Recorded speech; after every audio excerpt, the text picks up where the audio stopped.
gina mawala. Ug ang mga karniro maminaw gina sa pulong sa Ginoo. Pero mga kanding atong iambing na diha sa kandingon maging tinuod siya tinuod pag kinabuhi. Mao bitaw na gihambing na siya sa tao kay pag ingon nimo sa Biblia nga bautismo itudlog tibuok lawas ang mga kanding magbagi biog maayo. Ibalo ba ka unsa nang bautismo? Ana na rin na sila. Yo, ang bautismo mo na ang bunyag.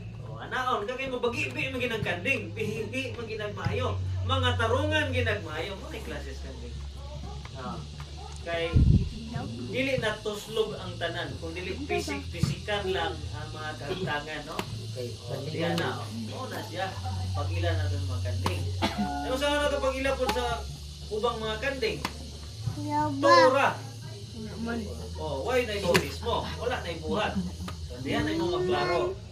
Nga nilang kalimutan na gihambing ang tao sa duha ka manap, karniro o kanding. Pwede lang ang kanding karniro. Oo. So, kanding Pero ang lahat isa. ang batasan. Lahilag batasan. So ngayon po ning isa, kanding. Ang kinaiya po ning karniro, musugot gina diya sa Juan 6:16. Musunod gina sa tingog sa magbalantay. Kaya ato, kaming din magbalantay, di pagkiro. Musunod gina sa inyong musunod ginawa na sa iyahang wali nga gikan sa balaang kasulatan. Mo nang karon, naman ang atong Ginoo nga magbalantay.